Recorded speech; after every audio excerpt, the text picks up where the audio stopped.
Welcome, everyone. Today I'm joined again by Lead Analyst Logan Mohtashami to talk about the new home sales report and what it means for the spring home buying season.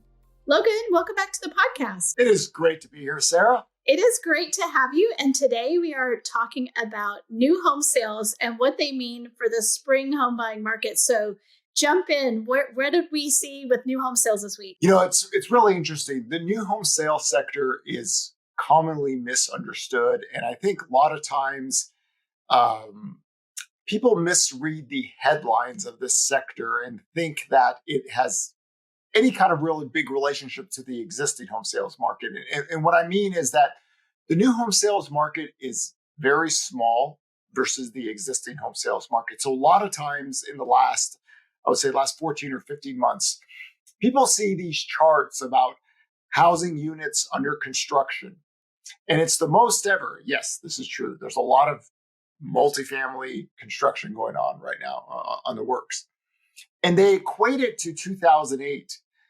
And they don't stop saying these things, but they don't really understand what that means. A new home sales market is so much different than the existing home sales market in the sense that builders sell their home as a commodity.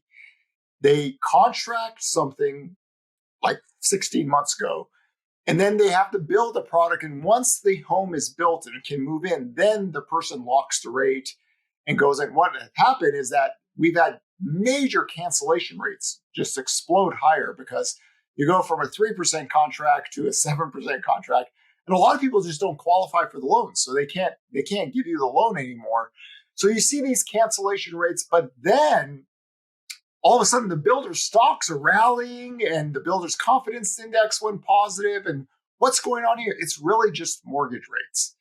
And if you look at the new home sales sector as a very small commodity business of just selling a product, then it makes sense. Monthly supply for new homes hit 9 months. Monthly supply for existing home is 2.9 months. There is a huge difference. I kind of had a joke about this last year. 2 rules, Fight Club, right? Number 1, we don't talk about Fight Club. Number 2, we do not talk about the new home sales monthly supply data and equate it to the existing home sales market. Complete different creatures right there. And I think a lot of the confusion I've seen is that the issues that the builders have are structurally different than what the existing home sales market has. The existing home sale market has a seller that has to sell a property. Then traditionally they buy something else with that. A builder has none of that. A builder just basically has to sell a product and they become more efficient home sellers. I've always thought this with the builders because builders have to sell a product and move on. They do not like having completed orders sitting on the books, right? Because then your contracts buyers go, hey, wait a second, everyone's canceling. I want a deal. Or, so they make sure they could sell. So they're discounting by giving incentives, buying down rates, cutting prices, whatever they need to do. They move products efficiently. So rates are lower. The market believes the builders can move product better in this environment than what they used to have. If you keep it as simple as that, then some of it makes more sense. So what are we seeing? What's the bottom line? What increase or decrease are we seeing in new home sales? And what do you think that bodes for the spring home buying season? The new home sales data hasn't gone anywhere for many months now. The headline number is somewhat artificially inflated because it doesn't count for the cancellations on that month. So the real sales number is a little bit underneath. But what the builders do is that traditionally within 3 months after a home is ready, they move the product, right? So we're just kind of stuck here until rates get low enough to where the cancellation rates start to fall and then they could grow sales again. Because really, if you looked at the new home sales chart, it's like nothing is happening. And you're like, how can nothing be happening right now? Right, with all this drama. Well, sales are really historically low right now. They're back to 1996 levels below the recession in 2000. So you're not working from a very high bar. They're just working off this backlog. So just to give you some good numbers, like 71,000 new homes are completed and available for sale, right, to move in. 71,000 homes. Okay. So when the people say, Wait, how many people do we have in the United States? I know you know this off the top of your head. over 330 million people. So we have a civilian labor force workforce of about 164 to 165 million. We have 71,000 new homes. Now the completed homes are basically almost back to what we traditionally say for a home ready to move in. Then there's almost roughly 300,000 homes that are under construction that haven't been built yet. So they've got to build that out. Once those homes are fixed and ready to go, then what the buyers are right there. Can they get those buyers in, and then they can move on to the last part of the equation, the 99,000 homes that they haven't even started yet, right? So we are fortunate in the sense that the builders sold a lot of spec homes because, to be honest with you, if they knew rates were going to 7%, a lot of this wouldn't be happening. But they got caught, right? So they're just slowly working their way through the backlog. And this is why housing permits have the ability to fall all year. There is going to be no permits issued until monthly supply gets below 6.5 months. New home sales are rising. They feel a little bit more confident, and there we go. So this is such a different marketplace. And this is kind of what happened in 2018. In 2018, new home sales missed so much that we had a monthly supply spike of about 6.5 months. I even put the housing market in a kind of a red flag moment just for there until the builders can get that supply down. The existing home sales market had no inventory growth, really. Only had 3 mild purchase application year-over-year declines. So 2 different marketplaces. Try not to equate them together because it could get confusing because we have such a large historical gap between monthly supply of new homes and existing homes that it could lead people to think like, for the longest time, a lot of people didn't even know that the monthly supply for new homes was for new homes only. Fred recently changed that to clear up some of the confusion because for years, many years, people just type in monthly supply. They see the new home sales market. Oh, look at all the monthly. No, 2 different marketplaces. Rookie move. Come on. If they've been listening to you, they know better because you always point it out. And it's really helpful once you really separate out the 2 markets because they do operate really differently. Sarah Wheeler, that's why we have the Fight Club rules.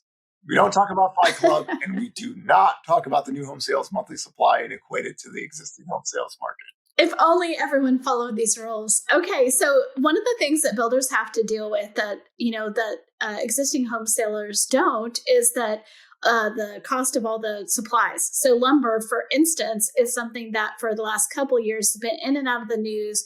We had just crazy spikes in that. Where are we now? Lumber prices have spiked noticeably from the low. Now, context is key. We came from like 1,700 down to like 350. Now, one of the interesting things I like to highlight to people that nobody talks about because I'm such a nerd, I talk about these nerdy things. Lumber prices are basically kind of where they were pre-COVID, right? During the longest economic and job expansion, while new home sales were slowly growing, housing starts were slowly growing. So even the bottom end of the range recently was kind of where we were pre-COVID. So it's not like the builders are getting a great discount. Well, guess what? Recently, lumber prices have taken off and we're basically above the high peak level of the previous expansion pre-COVID. So while, of course, cheaper lumber prices are a lower input cost, in historical perspective, it's not like it's getting cheaper for the builders. The builders have to deal with labor costs, lumber costs, regulation costs, everything that goes into a new home, which isn't cheap. And this is why a new home on an apple-to-apples basis is always more expensive than an existing home. Now, one thing I highlighted in that article is that the builders are really lucky because back in 2007, active listings were over 4 million. And here they are with declining sales, demand falling. Now, not the case. Active listings NAR is 970,000. It's the only second time in recent modern day history that total active listings are below 1 million going into the calendar year. So that's their competition.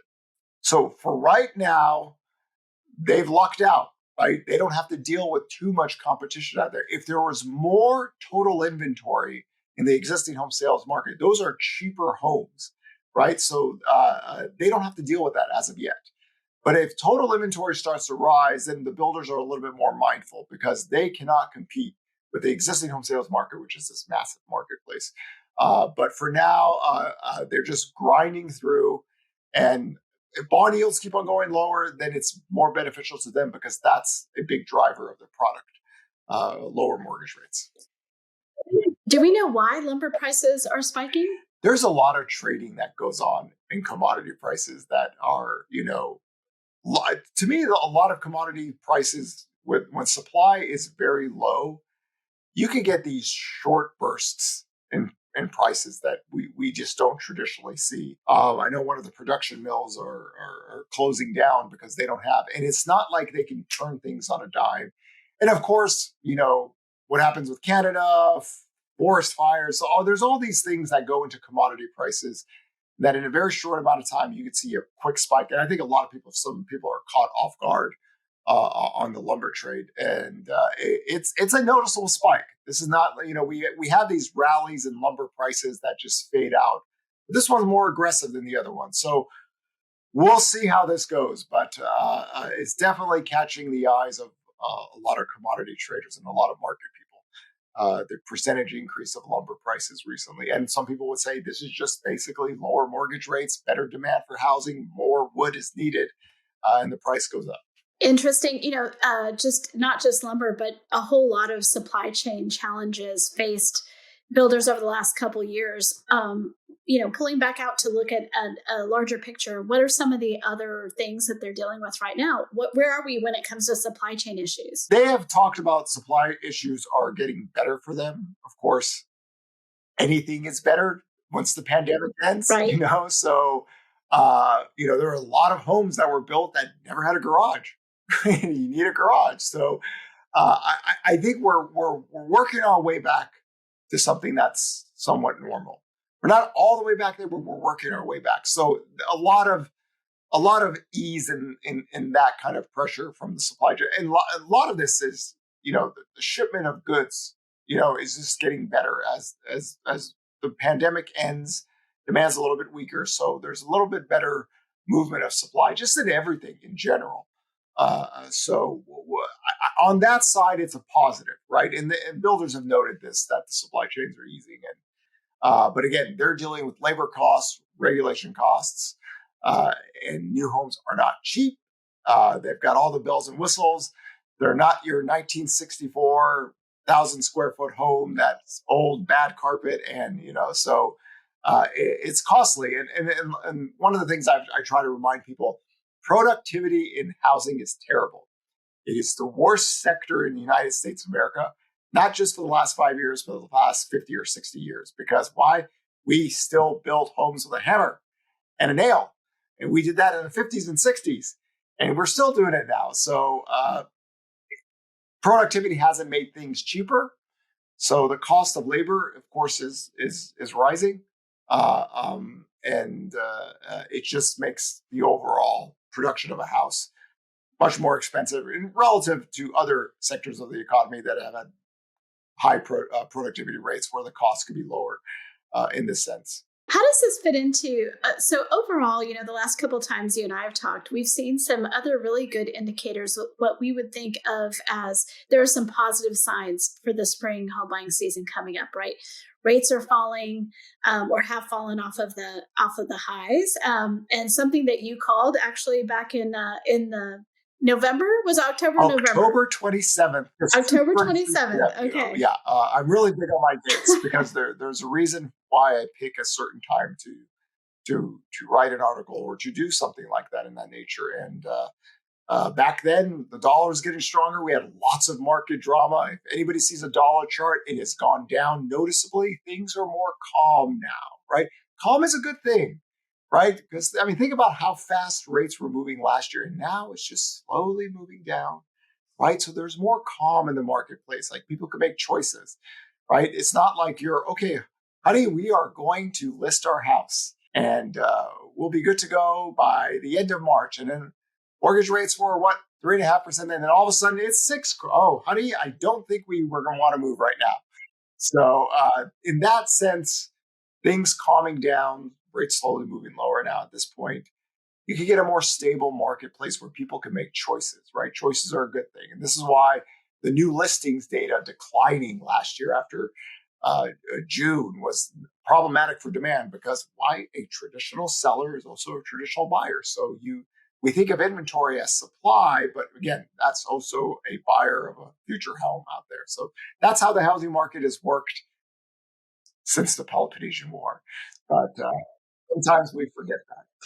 There was no U.S. housing market since the Peloponnesian War. Let me just put that out there as someone who themselves really loves history, but I appreciate the reference. Always. So one of the things, mortgage rates, key to this, we're seeing mortgage rates, there's the official level, and then we hear from a lot of people like, hey, I'm working with people who are now, we're in the 5 handle. Definitely seeing a lot of those things coming. At what point do the builders go, this is where I feel good, this is where we're going to build more? Last year when we saw rates go from 6.25% to 5%, the builders were moving product, right? So they felt good about that. Now, as rates coming, they're paying to get rates as low as possible to move products. I think you get rates toward 5%. Not only the builders, but the existing home sales market, considering how low sales are or the cancellation rates, it's a positive, right? We just never had any chance to stay there long enough last year. But again, right now, that 10-year yield just refuses to break. We're bringing Gandalf out as much as we can. You shall not pass. And we're hovering around this level, and we're just not being able to break it. So mortgage rates have not technically on the headline broken under 6%. But it's an interesting battle. On one hand, the labor market jobless claims came out. We're under 200,000 initial claims on the 4-week moving average. Historically, that's one of the best labor markets ever recorded in history. There's a lot of people who say these numbers are not correct, and the labor market's weaker.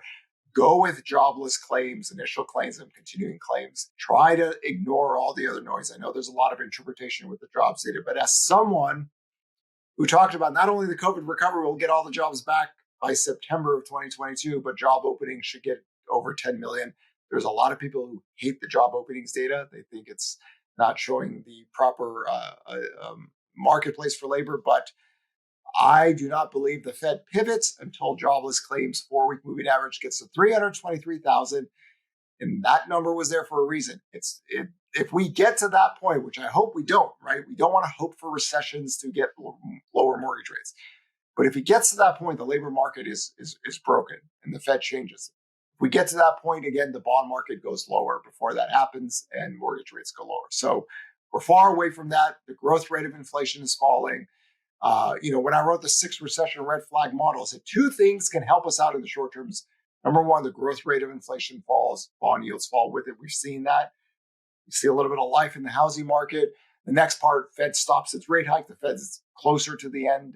Right now, you probably at most maybe 25% rate hikes, and then we'll take it from there. So those things are positives, not only for the U.S. economy, but for the housing market. As we can see, we had a waterfall dive in demand, and we're found a little base. We're bouncing off of that because of lower mortgage rates. So back to the Fed. So we have these jobless claims falling, which is great if you're a person who wants a job and for the labor market, but for the Fed, that signals something different to them. So do you expect that number or what we're seeing this week is going to, push them one way or the other on this pivot? The Fed has a problem in the sense that they can't really raise the terminal rate where they think any more than they've guided. Now, some people say, look at jobless claims are there's no weakness in the labor market. Wages are going to take off. Wages really aren't taking off like some people have talked about. So I think the growth rate of wages falling right now is what the Fed wants to see without the labor market getting worse. So they'll take that victory. Because they front-loaded these rate hikes and they just want to stay up here for longer. That was the whole game plan. So they don't want to overhike to force them to cut rates quicker. So they're finding that equilibrium. Talking tough, financial conditions getting tighter. Well, financial conditions aren't getting tighter anymore. So they're kind of stuck here because to go higher at this point with the growth rate of inflation falling and wage growth slowing down, they don't really have a talking point unless they create a new one. Stock traders will make up anything to whatever. God, I mean, every day there's some, the Fed, listen, everyone, honestly, do not listen to stock traders on Twitter, or this is a whole different creature out there. They are all over the place. And it's just, there's a reason why these people seem a lot of doom and gloomish all the time, because the ones who get the most attention are usually the most bearish people on planet Earth.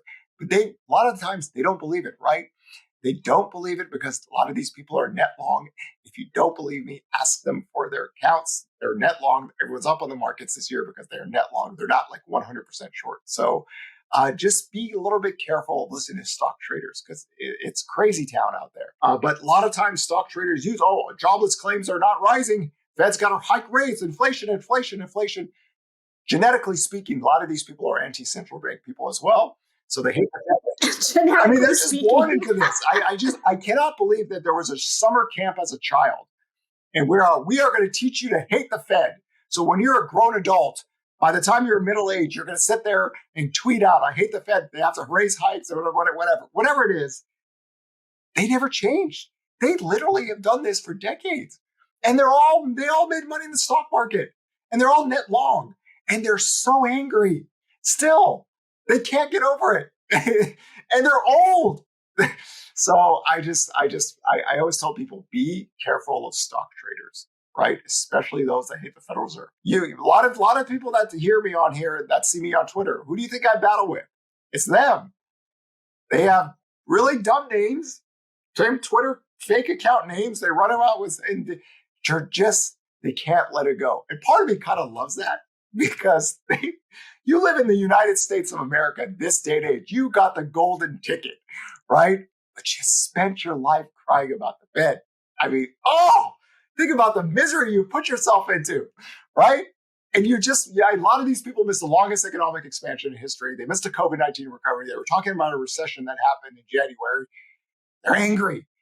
Angry old people live angry old lives until they pass off to the afterlife. And then they'll be set free because they never have to look at a Federal Reserve ever again. So that's my rant on stock traders. Be careful. But I was gonna say I pushed the button. I did. I pushed it. So in this case, there is a case to be made that the Fed hasn't hiked enough, because not a lot of people are losing jobs, and we have to destroy the economy just to get inflation down, and inflation is never down. So there are some valid points to that. If wage growth was accelerating higher, and if the growth rate of inflation was accelerating higher, those two things are not happening now.